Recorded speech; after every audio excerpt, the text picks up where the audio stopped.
Bienvenidos a la primera preparadoria de operaciones unitarias 2, donde junto a la profesora Isbelia Bendaño, el profesor Fran Parra y mi persona, que toma el papel como preparador, Urbano Carlos Alberto, les estaremos hablando sobre el primer tema, el cual es evaporación, principalmente evaporación simple y algunas resoluciones de problemas sobre evaporación simple.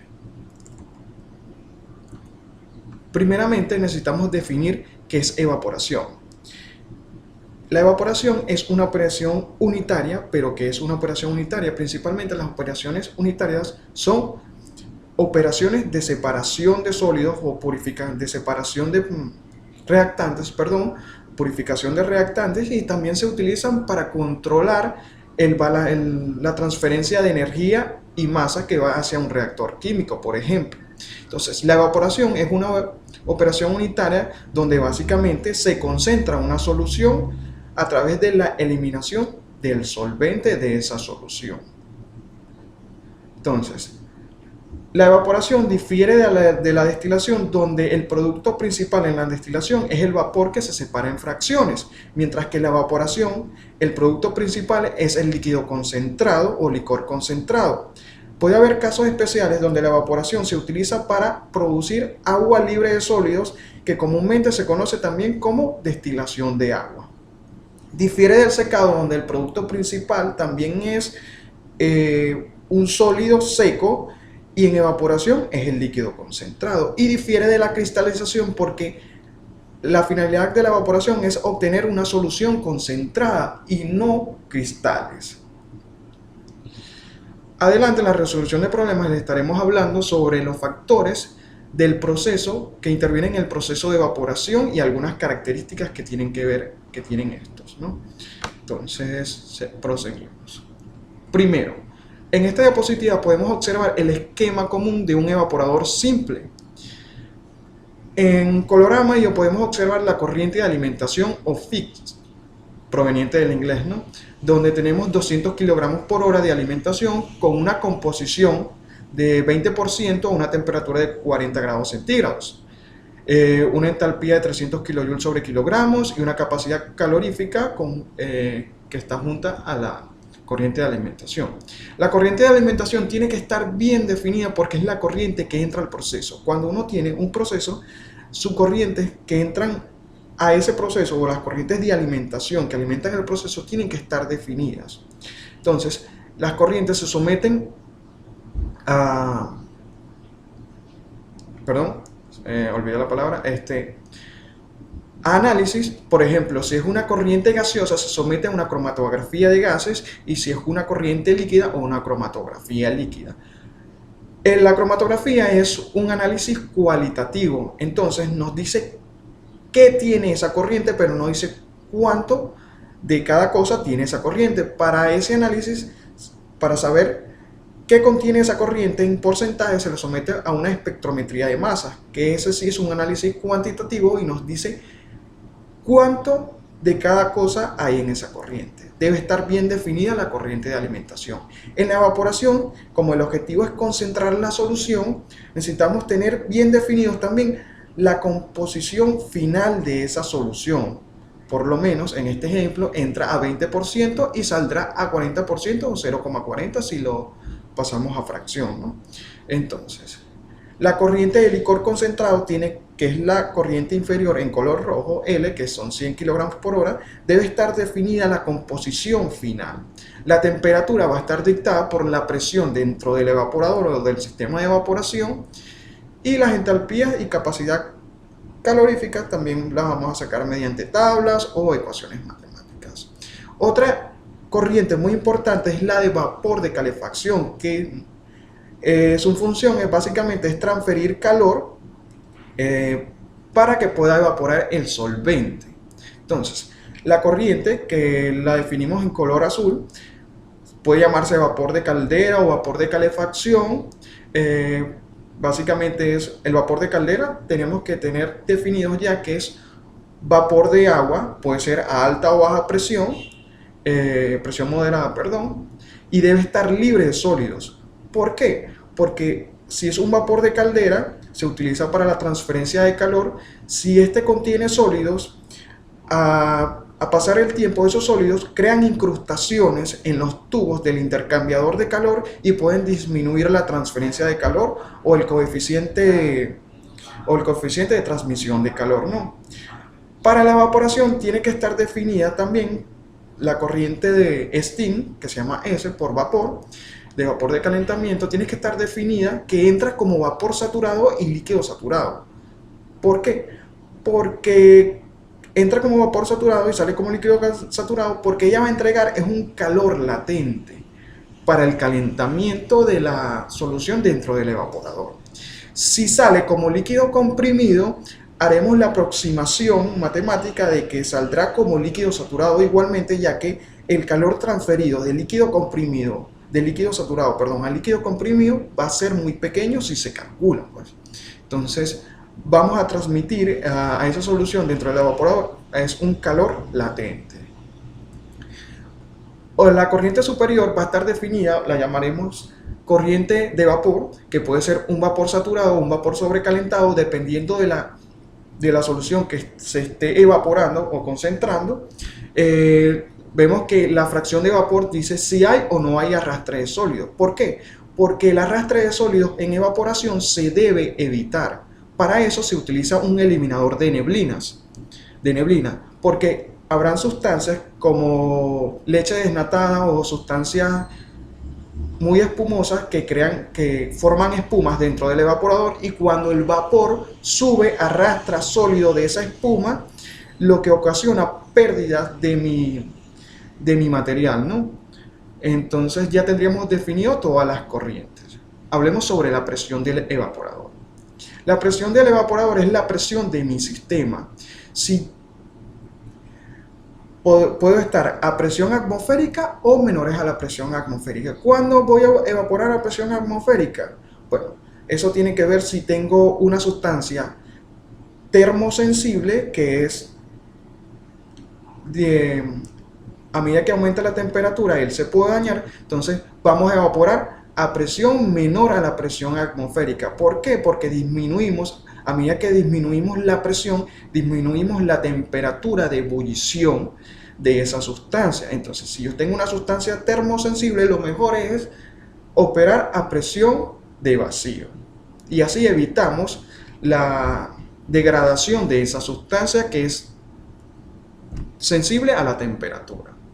Entonces, la presión del evaporador va a estar conjuntamente definida, nos va a dar lo que es la temperatura del sistema o la temperatura del evaporador, que va a estar definida por la temperatura de saturación o la temperatura del vapor, como si del vapor del agua a esa presión, más la elevación del punto de ebullición, que en la ecuación que podemos ver en pantalla dice EP. Esa elevación del punto de ebullición la define la concentración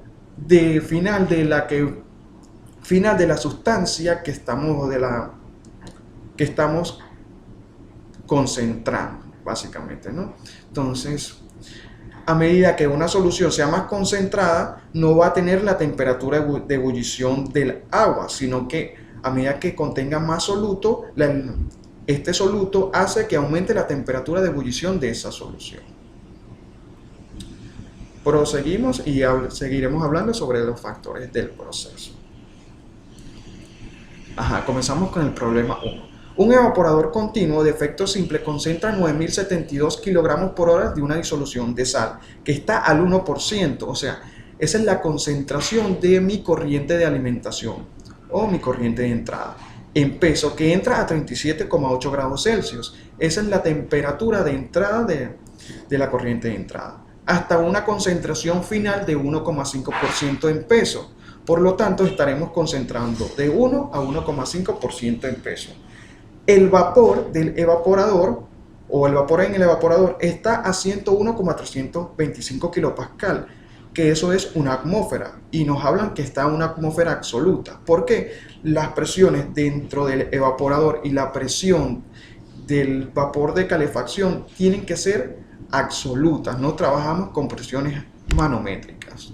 Y el vapor de agua que se introduce, o sea, mi vapor de calefacción es el único vapor que se introduce al sistema, está saturado a 143,3 kilopascal absolutos para tener esa condición allí, ¿no?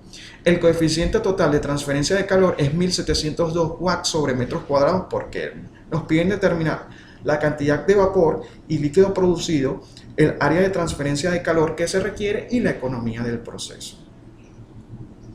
Primero tenemos que definir qué dato nos da el problema en nuestro esquema del evaporador. Nos están dando que la corriente de entrada tiene un valor de una magnitud de 9072 kilogramos por hora con una composición del 1% a una temperatura de 37,8 grados Celsius.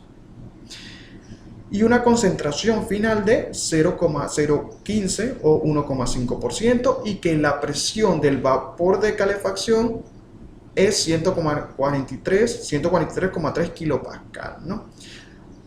Vemos que este problema todavía le faltan datos y para esos datos necesitamos aplicar condiciones, porque para resolver los problemas o todo balance de materia y de energía necesitamos aplicar condiciones. Entonces, las condiciones las vamos a aplicar ahora. Primero, las consideraciones. Primero, sabemos que estamos operando en un evaporador de efecto simple a una atmósfera absoluta de presión. Vamos a despreciar los efectos térmicos de disolución e hidratación. ¿Por qué? Porque es una solución muy diluida y no existe calor de disolución. O es muy pequeño. No hay arrastre de sólido. Vamos a suponer que no hay arrastre de sólido, o sea que el vapor no está arrastrando sólido. Como es evaporación de efecto simple, o sea, un solo evaporador, nuestra economía, que es un término conjuntamente con la capacidad, que ya los definiré, va a ser menor a 1. Pero, ¿qué es la capacidad de un evaporador? La capacidad de un evaporador, que está relacionada con la economía, la capacidad es los kilogramos de agua vaporizado por hora en el evaporador. Básicamente va a ser nuestra corriente de vapor. Y la economía es la relación que existe entre la capacidad y el vapor de calefacción. Va a ser una relación entre mi corriente de vapor y mi corriente de vapor de calefacción. Eso es mi economía. Vamos a suponer que la corriente de vapor que sale del evaporador está saturada. ¿Por qué? Porque la solución es muy diluida, por lo tanto tomaremos características del solvente, que es agua. Vamos a suponer que el solvente es agua, por lo tanto tomaremos características como temperatura de ebullición, capacidades caloríficas, etc. No hay elevación del punto de ebullición por lo mismo, porque es una solución diluida, menor al 4% de concentración. Ya que la solución es diluida, menor al 4%, se toman las propiedades del agua, como ya dije. Vapor de calentamiento tiene una condición de entrada de vapor saturado y saldrá como líquido saturado, como anteriormente les dije. Vamos a hacer esa acotación allí. Si sale como líquido comprimido, podemos calcular ese calor sensible que da esa corriente de vapor de calentamiento desde el líquido saturado al líquido comprimido, y vamos a observar que es muy pequeña y por lo tanto lo vamos a despreciar. Con nuestras condiciones, ahora asumimos los diferentes datos para resolver el problema. Vemos que la capacidad calorífica de nuestra corriente de alimentación ya es la capacidad calorífica del agua líquida, que es 4,184 kilojoules sobre kilogramos por Kelvin. En nuestra corriente de vapor de caldera o de vapor de calefacción, asumimos que vapor entra como vapor saturado y saldrá como líquido saturado. Dentro de nuestro evaporador vamos a suponer que, como estamos a una atmósfera de presión, la temperatura del evaporador va a ser la temperatura de ebullición del agua pura, que son 100 grados Celsius. No hay elevación del punto de ebullición porque es una solución muy diluida. Por lo tanto, nuestra corriente de vapor y de líquido saldrá a esa misma temperatura de 100 grados Celsius. Nuestra corriente de líquido, al ser agua líquida también, pero a una mayor temperatura, vamos a asumir la capacidad calorífica del agua líquida, que es 4,184 kilojoules sobre kilogramos por Kelvin. Aprovechando esta diapositiva, vamos a definir algunos factores del proceso, que es la concentración de la solución de la mezcla de entrada y de la solución de salida, ¿no? Nuestra corriente de entrada y corriente. ¿Por qué? Porque la concentración, a medida que aumenta la concentración de la solución mientras se va evaporando solvente, aumenta la viscosidad de esta y por lo tanto Por lo tanto, va a disminuir el coeficiente de transferencia de calor porque la solución cada vez es más viscosa a medida que se va evaporando solvente, ¿no? Para esto se necesita que haya, podemos hacer dos cosas. La principal sería que haya movimiento. Vamos a ocasionar movimiento dentro de la solución del evaporador. Para esto se utilizan espátulas o bombas dentro del evaporador para que haya fluidez y aumente el coeficiente de transferencia de calor. Vamos a hablar sobre la solubilidad también. A medida que se evapora solvente de la solución, se va haciendo una solución más espesa, como más viscosa. Entonces tenemos que tener en cuenta hasta qué concentración máxima yo puedo llevar esa solución, porque si yo me paso de esa línea de solubilidad, voy a formar cristales en el evaporador, y entonces tenemos que tener esa concentración final bien definida para evitar la formación de cristales dentro del evaporador, porque recuerden que estamos concentrando y no formando cristales. Vamos a evaporar solvente hasta cierto punto. La sensibilidad térmica, ya se los dije, si la solución es termosensible, podemos operar con presiones menores a la atmosférica para así disminuir la temperatura de ebullición de esa solución y evitar que se degrade. Vamos a hablar sobre la formación de espuma, que ya las nombré, que por lo menos si tenemos leche desnatada o algunas soluciones de soda cáustica, estas crean espuma dentro del evaporador, y a medida que se va vaporizando el solvente, ese vapor va a arrastrar sólidos, y no queremos eso porque estamos perdiendo material. Por lo tanto, se coloca el eliminador de neblina dentro del evaporador para suponer que, y podemos suponer que la fracción de soluto en el vapor es cero. La formación de incrustaciones. Con el tiempo, a medida que va sucediendo el proceso de evaporación o con el tiempo de operación del evaporador, se van formando incrustaciones, porque a medida que se concentra la solución, se va adhiriendo a las paredes del evaporador con el pasar del tiempo, y esto va a disminuir el coeficiente universal de transferencia de calor, o va a disminuir la transferencia de calor. Por lo tanto, llega un momento donde hay que parar la operación de evaporación, parar el equipo, parar la planta y hacerle mantenimiento. Y si hablamos de los materiales de construcción, eso va a depender si el material produce mucha corrosión o no. Se tienen que tener ese tipo de material. Se utiliza un material que no sea corroíble por esa solución, ¿no? Entonces vamos a proseguir con el problema y después vamos a seguir hablando sobre los otros problemas operacionales. Primero, en todo proceso de operación unitaria vamos a tener los balances de materia global, el balance de materia por los sólidos, y balance de energía global. Entonces, por lo menos vamos a tener esos tres balances que son fundamentales. Por lo menos el balance de materia por sólidos sucede aquí en evaporación, pero si estamos hablando de destilación, vamos a hablar de un balance de materia del componente más volátil o del más pesado. Entonces tendríamos para destilación el balance de materia global, el balance de materia del más volátil o del más pesado, y el balance de energía global. También en destilación podremos tener otros subbalances, por así decirlo, que van a ser el balance en el condensador y el balance de energía en el rehervidor. Entonces, definimos nuestras corrientes de entrada. ¿Qué corrientes entran a nuestro evaporador? Va a entrar la corriente de alimentación o la corriente que queremos concentrar, más la corriente del vapor de caldera va a ser igual a las corrientes que salen. ¿Qué corrientes están saliendo de nuestro sistema? Están saliendo la corriente de vapor, la corriente de licor concentrado y nuestra corriente de vapor de caldera que entregó su calor latente, y entonces está saliendo nuevamente del sistema porque la estamos utilizando para calentar. Entonces, como mi corriente de vapor de caldera entra y sale del sistema, se elimina del balance de materia global, Aquí podemos ver la entrada del vapor de calentamiento se elimina ya que entra y sale del sistema, entonces nos quedaría que la corriente de entrada de alimentación va a ser igual a la corriente del líquido más el vapor. Ella se divide en dos corrientes. Entonces, despejamos una en función de la otra y nos queda que nuestra corriente de vapor van a ser 9072 kilogramos por hora, que es nuestra corriente de alimentación, menos la del licor concentrado. Proseguimos. Nuestro segundo paso va a ser el balance de materia por sólido. Entonces, tenemos esta condición o consideración que ya asumimos, que la fracción de sólidos en el vapor va a ser cero. ¿Por qué? Porque ese problema lo solucionamos con el eliminador de neblina, ya lo hemos dicho ya.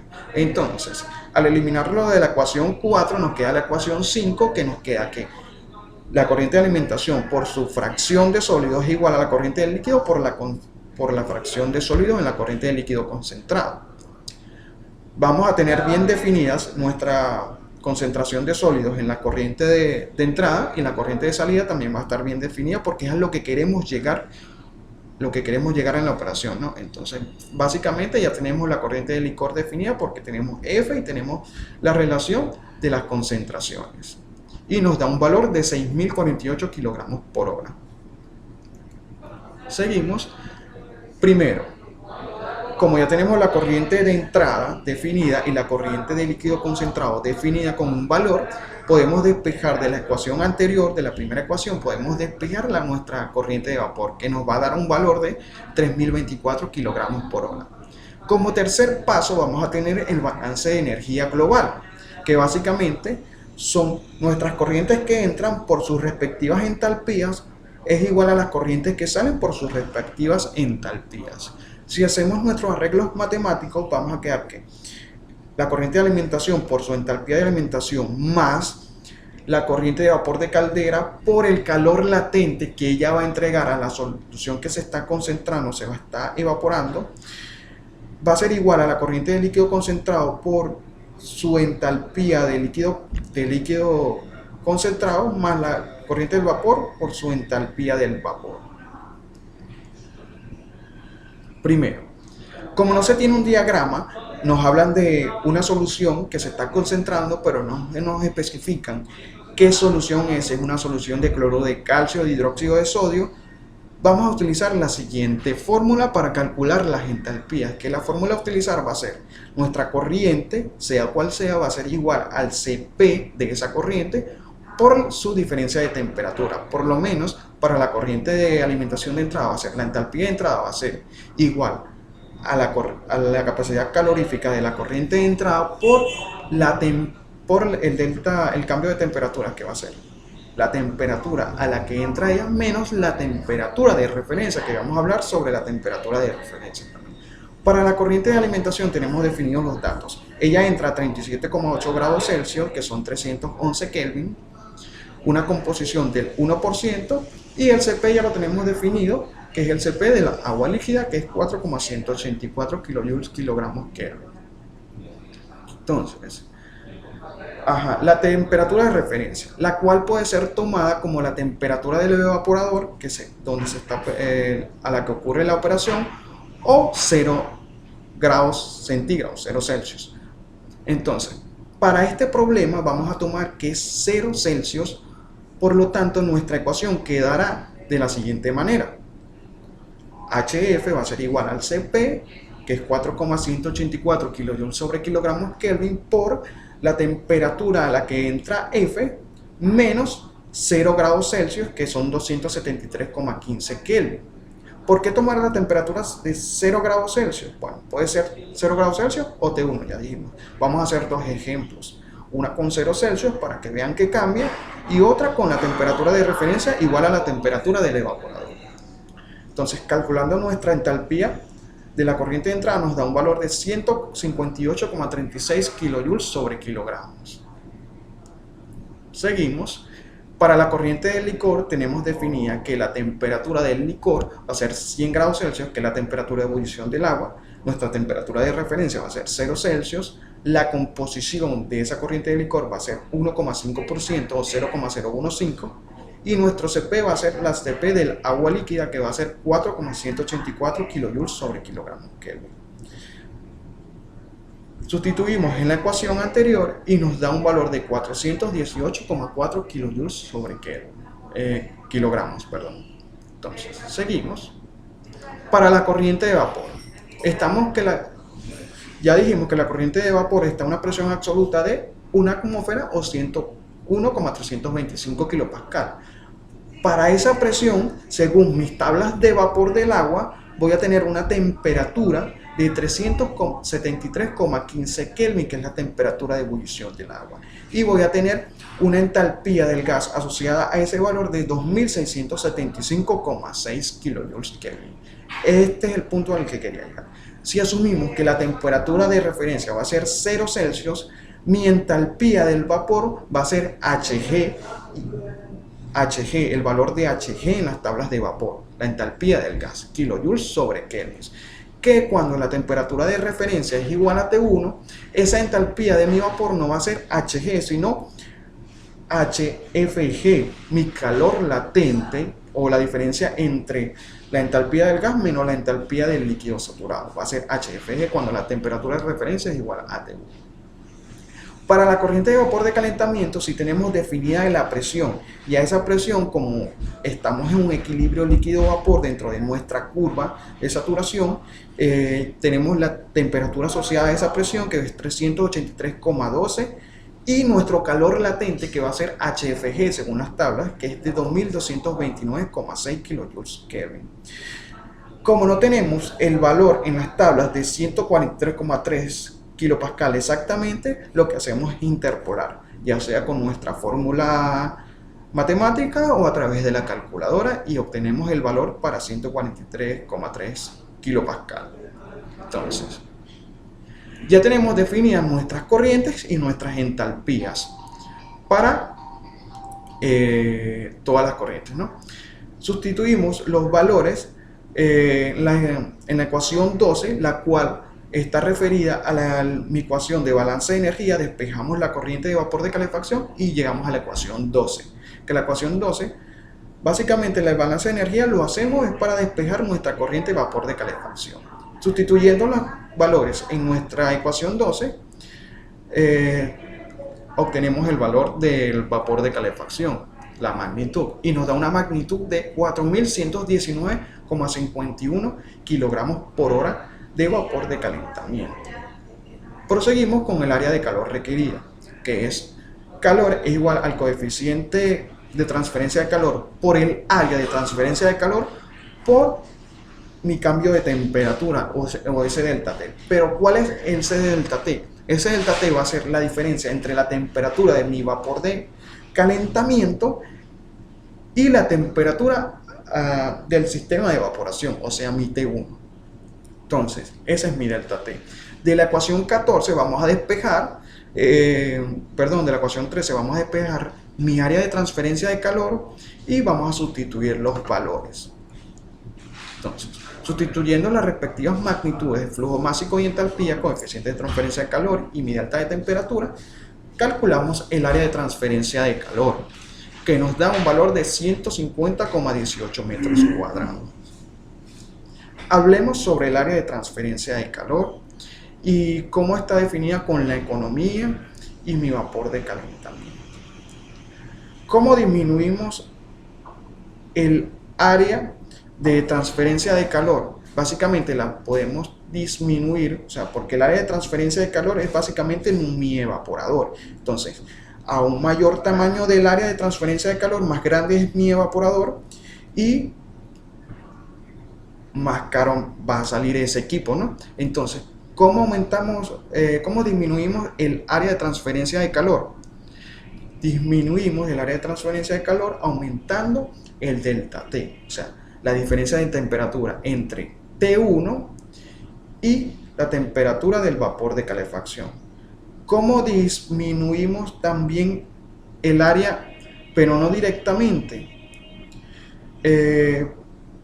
La velocidad a la que yo manejo mi vapor de calentamiento. Si utilizamos vapor de calentamiento a alta presión, vamos a tener una mejor transferencia de calor y nuestro equipo nos saldrá más barato, ¿no? Pero lo que pasa es que el vapor de calentamiento a alta presión es muy caro porque es energía. Entonces, básicamente por eso utilizamos vapor de calentamiento a presiones moderadas o a bajas presiones, porque ese vapor de calentamiento a alta presión nos sirve para mover otros equipos más importantes, ya sea una turbina o un motor que necesitamos o otro equipo. Proseguimos. Ahora la economía del proceso, por último paso. Entonces ya dijimos que la economía del proceso va a ser mi relación entre mi corriente de vapor y mi corriente de vapor de calefacción. Para evaporación simple dijimos que en un solo equipo va a ser menor a 1.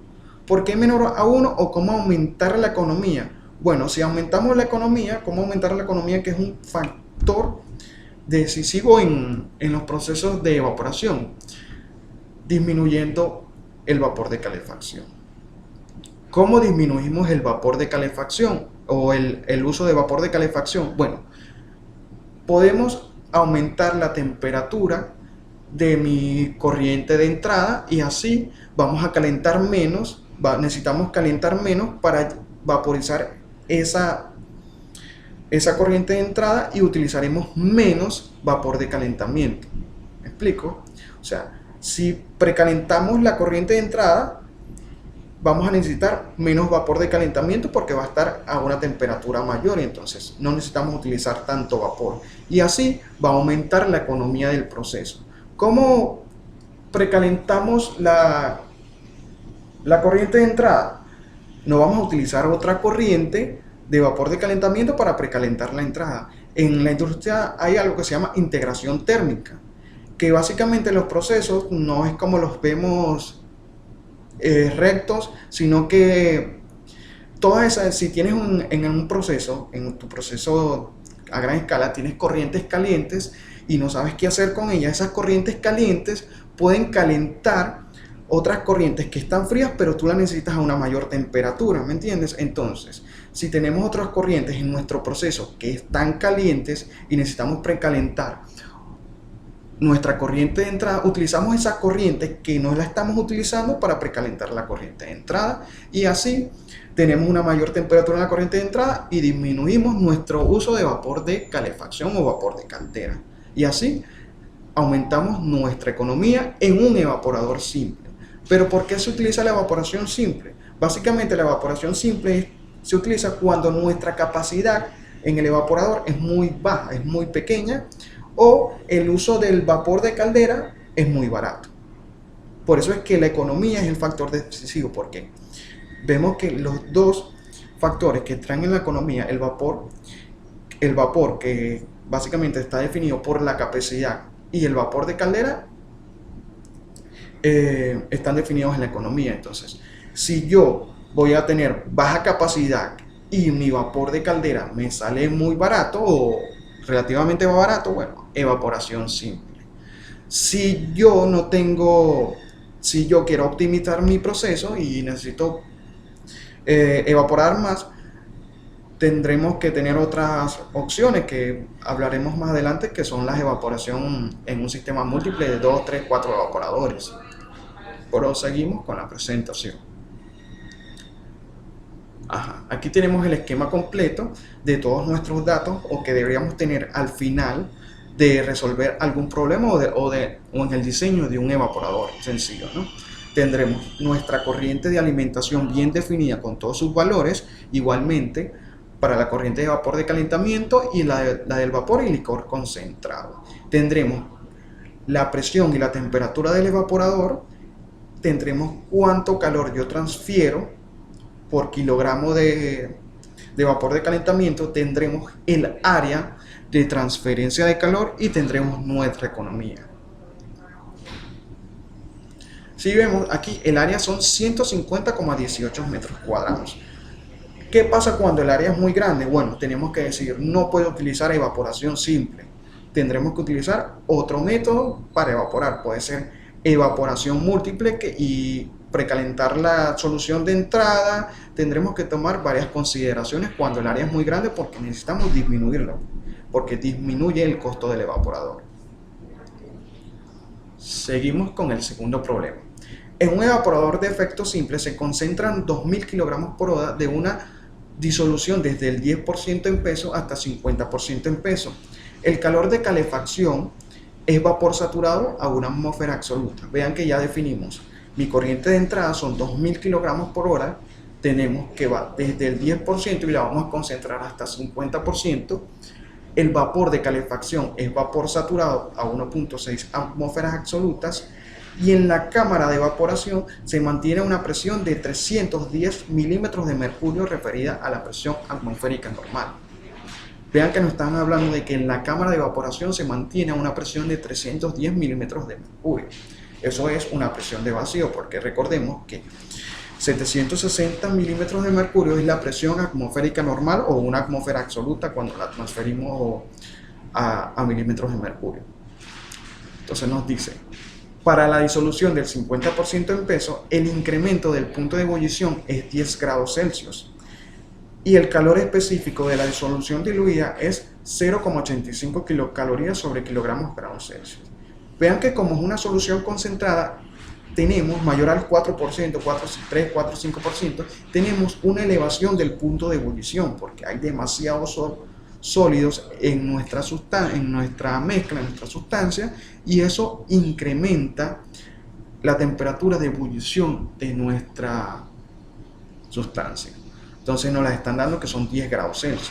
¿Por qué no las dan también? Porque no nos hablan de qué sustancia vamos a evaporar. Por lo tanto, si nos dijeran es una solución de hidróxido de sodio o de cloruro de calcio o de cloruro de sodio, tendremos el diagrama de Turing para calcular esa elevación del punto de ebullición, que en el siguiente problema estaremos hablando de qué es el diagrama de Turing. Entonces nos dan el calor específico de la disolución diluida. ¿Cuál es la disolución diluida? Mi corriente de entrada, porque es la que está con menor concentración. No vayan a equivocarse y decir, no, es la capacidad calorífica de la corriente del licor concentrado. No, mi licor concentrado es mi disolución concentrada, no diluida. La disolución entra al evaporador a 25 grados Celsius, o sea, esa es mi temperatura, mi TF, mi temperatura a la que entra la corriente de alimentación, y el coeficiente integral de transmisión de calor me lo dan, que es 1800 kilocalorías sobre metros cuadrados, hora, grados Celsius. Entonces, nos están pidiendo determinar la cantidad de vapor y licor producido, el área de transferencia de calor que se requiere, el consumo horario de vapor y la economía del proceso. Proseguimos y ¿qué vienen? Las consideraciones. Ya, un momento.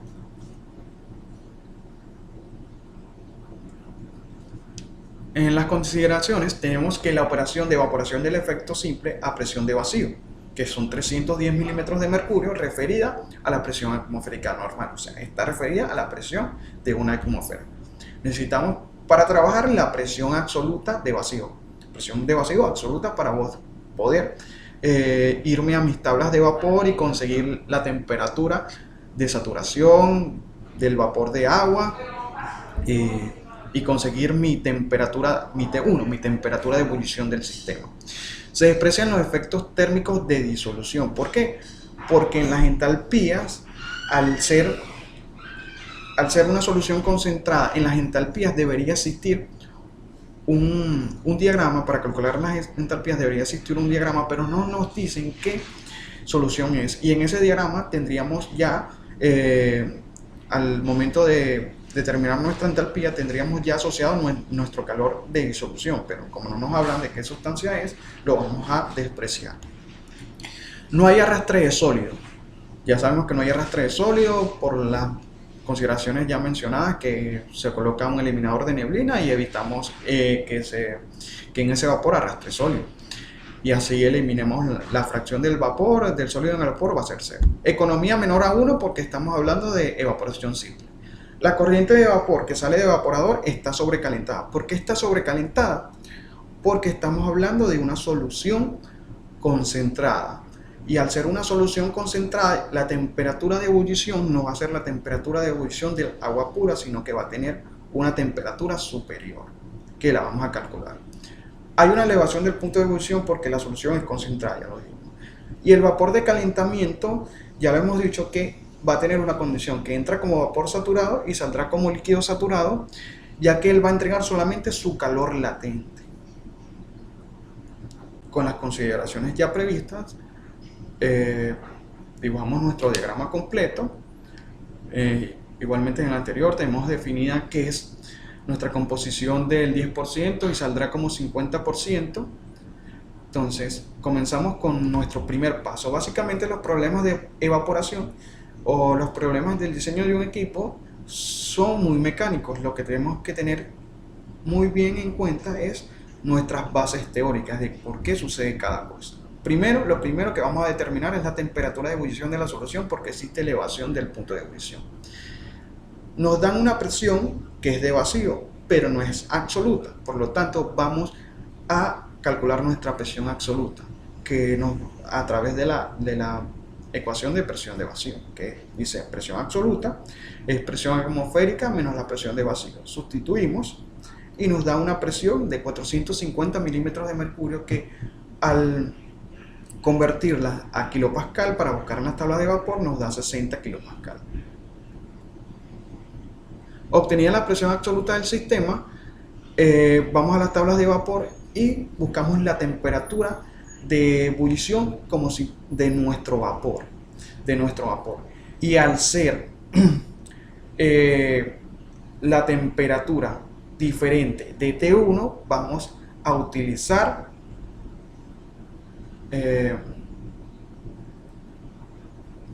HFG. Disculpen, me equivoqué ahí. Vamos a buscar en nuestras tablas de vapor, vamos a buscar a mi presión, vamos a buscar la temperatura de saturación del vapor. Determinada la temperatura de saturación del vapor y nos dan nuestra elevación del punto de ebullición, que son 10 grados Celsius, como es un delta, puede ser igualmente en Kelvin. Recuerden que los deltas van a ser grados Celsius, son los deltas de temperaturas en grados Celsius son iguales a los grados Kelvin, y los grados Fahrenheit son iguales a los Rankine. Entonces nos da una temperatura de ebullición del sistema de 369,09 Kelvin. Como segundo paso, si ya entramos, definidas ya la temperatura de ebullición del sistema y nuestra presión, segundo paso, entramos al balance de materia global. Como esto va a ser el mismo paso idéntico al ejercicio anterior. Entonces, eliminamos nuestro corriente de vapor de calentamiento, por lo anteriormente dicho, y tenemos nuestra corriente de vapor, que va a estar definida por nuestra corriente de entrada, que son 2000 kilogramos por hora, menos la corriente de licor. La corriente de licor como tercer paso, que es el balance de materia por sólido, ya la vamos a tener definida porque tenemos nuestra relación de composiciones y tendremos F, y nos da una magnitud de 400 kilogramos por hora. Definida ya nuestra corriente de entrada y nuestra corriente de licor concentrado, podemos calcular nuestra corriente de vapor, que nos da un valor de 1600 kilogramos por hora. Como tercer paso, ya lo dijimos que esto es mecánico, vamos a tener nuestro balance de energía global, donde vamos a despejar nuestra corriente de vapor de calentamiento. Entramos al cálculo de las entalpías, que anteriormente habíamos utilizado temperatura de referencia igual a 0 Celsius. Ahora vamos a utilizar temperatura de referencia igual a la temperatura de ebullición dentro del evaporador, o T1. Como no se tiene un diagrama, ya lo dijimos, se va a calcular las entalpías por la siguiente fórmula. Entonces, para la corriente de alimentación tenemos definida nuestra temperatura de entrada, mi composición de entrada y mi capacidad calorífica de la solución diluida. Como dice el enunciado, tenemos que es la capacidad calorífica de F, que es 0,85 kilocalorías kilogramos por Kelvin. Entonces, aquí vamos a definir que la temperatura de referencia va a ser igual a T1, que son 369,09 kelvins. Por lo tanto, la ecuación 11 queda de la siguiente manera. Para HF nos da un valor de menos 60,299 kilocalorías sobre kilogramos. Entramos al punto donde tenemos la consideración de por qué la temperatura de referencia va a ser igual a la temperatura de ebullición dentro del evaporador. Tenemos que la temperatura del licor va a ser 369, igualmente que es la temperatura de referencia, que son 369 grados Kelvin, allí.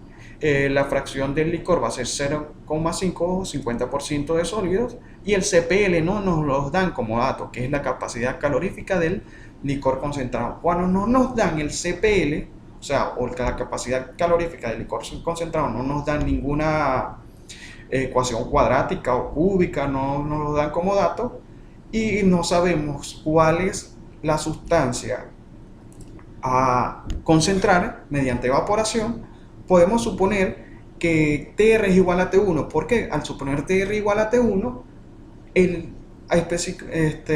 estamos definiendo ya que la entalpía del licor concentrado o del licor de la solución concentrada va a ser cero, porque recuerden que el licor sale a la temperatura del evaporador, y si la temperatura de referencia va a ser igual a la del evaporador, esa entalpía del líquido va a ser cero, ya sea en cualquier dimensión, en kilocalorías, en kilojoules, etc. Entonces, por eso definimos que TR es igual a T1. Para la corriente del vapor, aquí llegamos también a la definición de por qué TR va a ser igual a T1, también tenemos esta consideración. Definida ya la temperatura de saturación del vapor a una presión absoluta de 60 Kelvin, mi entalpía de saturación del vapor no va a ser Hg, no, sino que va a ser HFG en las tablas, cuando TR es igual a T1. Si TR es diferente de T1, va a ser Hg. Si no es así, va a ser HFG o mi calor latente a esa presión y temperatura. Como el vapor sale sobrecalentado, no se puede utilizar la entalpía de saturación como lo definimos en el primer problema, sino que tenemos que calcular la entalpía de ese vapor sobrecalentado. ¿Cómo la calculamos? Bueno, va a ser la entalpía de saturación más el Cp del vapor del agua por la elevación del punto de ebullición. Básicamente le añadimos la energía que tiene cuando pasa del estado de vapor saturado a vapor sobrecalentado, que es lo que nos da nuestro Cp por Lp. Entonces, sustituimos los valores en la anterior ecuación y calculamos la entalpía del vapor sobrecalentado, que es la entalpía de saturación, que son 2292,4 kJ sobre Kelvin, más el Cp, que es del vapor, que es 1,884 kJ sobre Kelvin, kilogramos por Kelvin, perdón, por los 10 Kelvin o 10 grados Celsius. Recordemos que los deltas son iguales. Lo transformamos a kilocalorías y nos da un valor de 552,39 kilocalorías por kilogramo.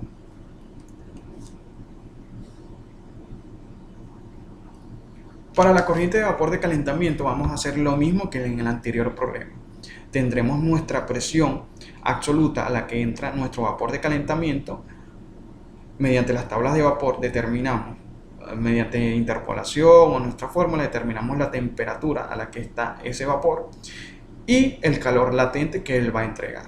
Nos da un valor, cuando transformamos a kilocalorías, 530,45 kilocalorías kilogramos. De la ecuación 10, como anteriormente dijimos, se va a despejar la corriente de vapor de calefacción de nuestro balance de energía. Sustituimos los valores, que ya definimos las entalpías y definimos nuestras corrientes, y tuvimos los valores para calcular nuestra corriente de calefacción, que nos da un valor de 1893,50 kilogramos por hora. Como penúltimo paso vamos a calcular el área de transferencia de calor requerida, que ya la explicamos. Tenemos todos nuestros valores, nos dan el coeficiente de transferencia de calor y nuestro delta T, que va a ser la diferencia en la temperatura del vapor de calefacción menos la temperatura de ebullición dentro del evaporador. Sustituimos los valores y nos da un valor de 31,53 metros cuadrados. La economía, que por último paso, la calculamos y nos da un valor de 0,8450 sin unidades. La economía es adimensional. Entramos a nuestro último problema. Se utiliza un evaporador simple para concentrar 10.000 libramasas por hora. Estamos trabajando en sistema inglés de una solución de 20% en peso de hidróxido de sodio en agua. O sea, ya nos están especificando nuestra sustancia que vamos a concentrar. Entonces vamos a tener el diagrama de Turing para esa sustancia y vamos a tener nuestro diagrama entalpía, concentración o composición para esa sustancia, que nos va a añadir nuestro calor de disolución. Ajá.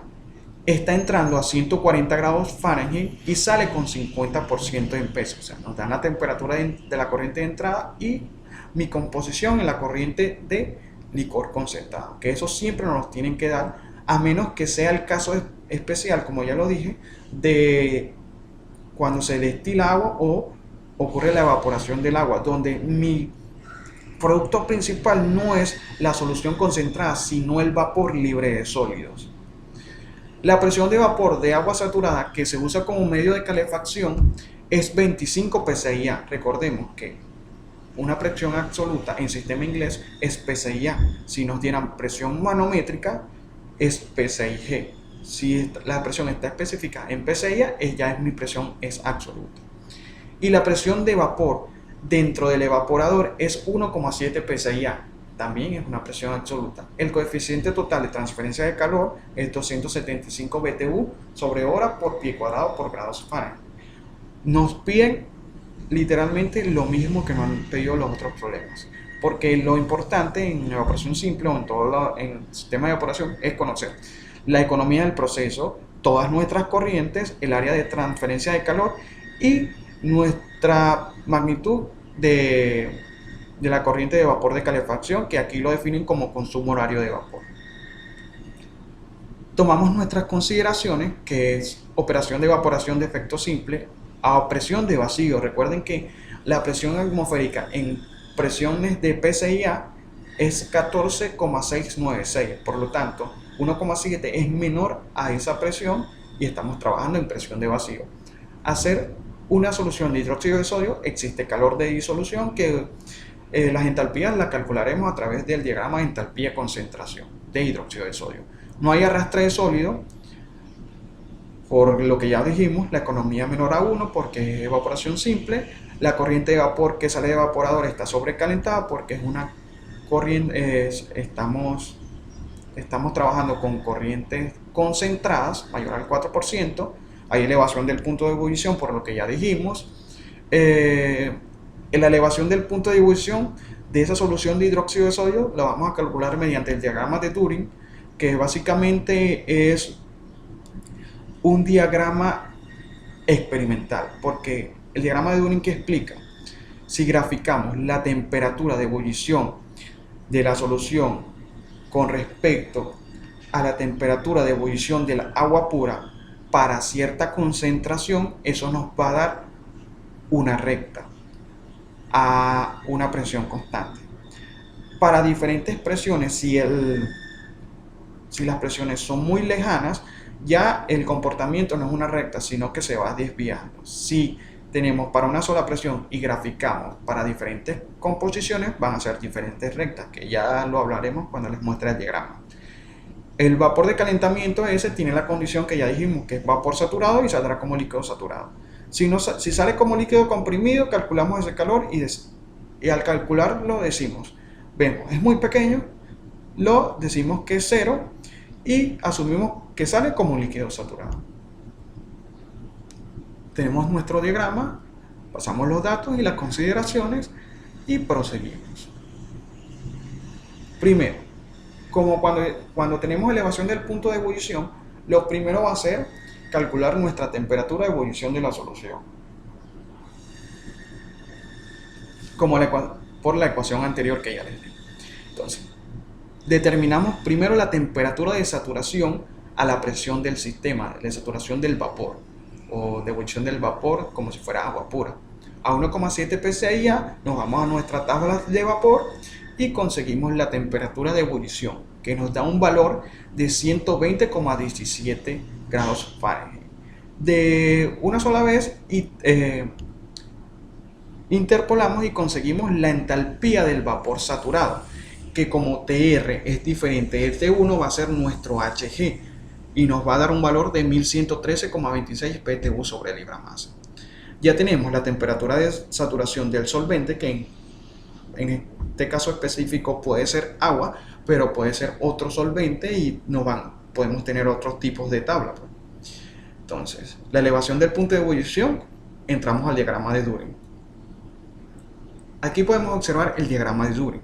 Entonces, como ya les dije, El diagrama de Turing básicamente es un diagrama experimental donde si usted grafica la temperatura de ebullición de una solución con respecto a la temperatura de ebullición del agua pura a una respectiva presión y concentración de la solución, eso va a dar una recta.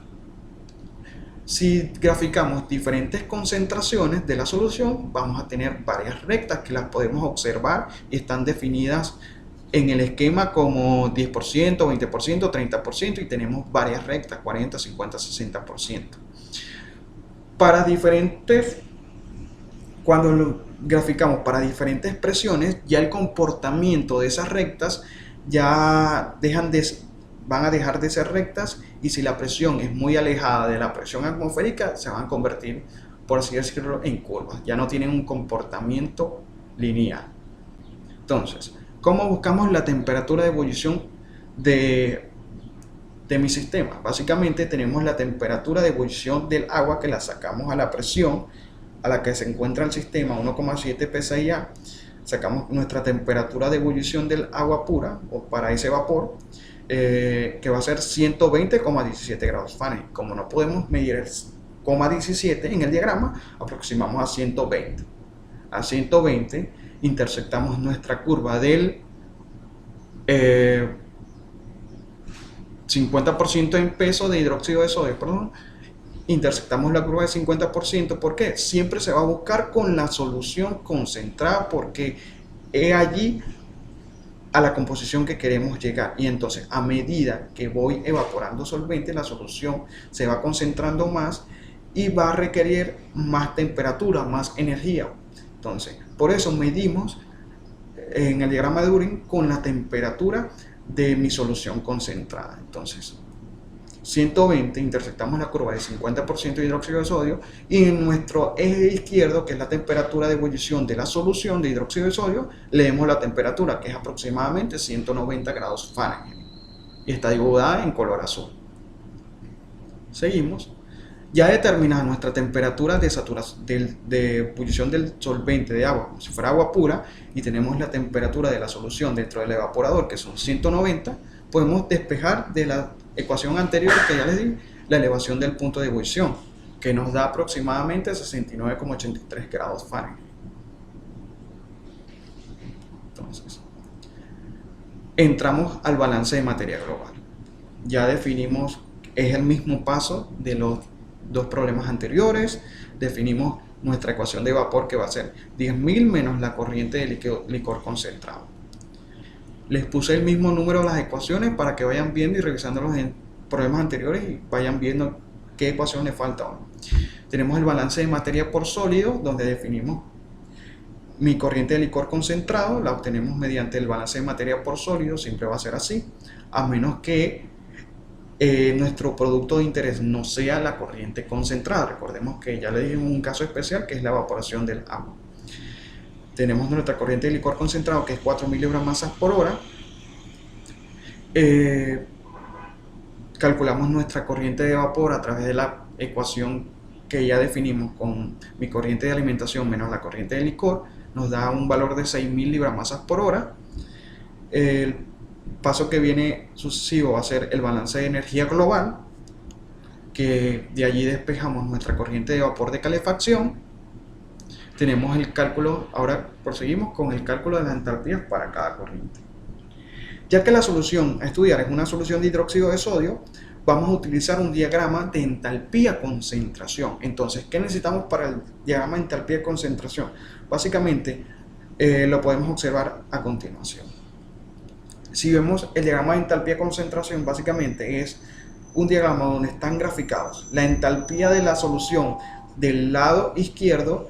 En el eje Y, en el eje X tenemos la concentración de esa solución, y tenemos varias curvas que representan las curvas de temperatura de esa solución. Entonces, si nos devolvemos, sabemos que para la corriente de alimentación tenemos una temperatura de 140 grados Fahrenheit, una composición para esa corriente es 20% o 0,2, y para el licor concentrado 190 grados Fahrenheit y una composición de 50%. Entonces nos vamos al diagrama y buscamos. podemos observar que para 20% o 0,20 nos dirigimos hasta intersectamos de manera recta la curva de 140 grados Fahrenheit y en nuestro eje Y leemos directamente esa entalpía, que es aproximadamente 90 BTU sobre libra masa. De igual manera lo hacemos para el licor y nos da una entalpía de 220 BTU sobre libra masa aproximadamente. No son valores exactos, ya que estamos trabajando con gráficos, y recuerde que el gráfico tiene un error asociado. Entonces, para la corriente de vapor tenemos que es un vapor sobrecalentado porque es una solución concentrada, y entonces tenemos que la entalpía de saturación va a ser 1113,26. Ya definimos que si TR es diferente de T1 va a ser mi HG.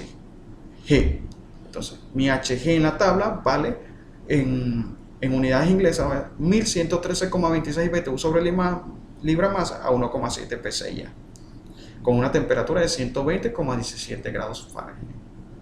Entonces, como es vapor sobrecalentado, utilizamos la ecuación del vapor sobrecalentado, que va a ser la entalpía de saturación para un vapor saturado más el Cp del vapor del agua por la elevación del punto de ebullición. Sustituimos los valores y calculamos la entalpía, que nos da un valor de 1144,68 BTU sobre libra masa. Para la corriente de vapor de calentamiento. Para la corriente de vapor de calentamiento tenemos definida una presión absoluta de 25 psi, que está referida a una temperatura para ese vapor de 240 grados Fahrenheit, y tenemos nuestro calor latente, que va a ser HFG en las tablas, de 952,1 BTU sobre libra masa. Mi calor latente es 952,1, que es el valor en realidad que me interesa más, porque con ese valor es que y la temperatura calculamos mi área de transferencia de calor. Entonces, de la ecuación de balance de energía despejamos la corriente de vapor de calefacción, sustituimos los valores que ya definimos completamente en los anteriores ejercicios, es el mismo paso, calculamos y nos dan una magnitud de vapor de calentamiento de 7192,61 libramasas por hora. El área de calor requerida la calculamos de igual manera que en los problemas anteriores, sustituimos los valores y recordemos que mi delta T va a ser la temperatura del vapor de calefacción menos la temperatura de mi sistema de evaporación o de ebullición de la solución dentro del sistema de evaporación. Calculamos y nos da un área de 498,04 pies cuadrados. Luego, por último paso, calculamos nuestra economía. La economía del proceso, como es evaporación simple, va a ser menor a 1, y simplemente es la relación de la capacidad entre el vapor de calefacción, y nos da un valor de 0,8342. Eso es todo por este video, espero les haya gustado, y si tengo algún error avísenme por favor, así todos mejoramos. Hasta luego.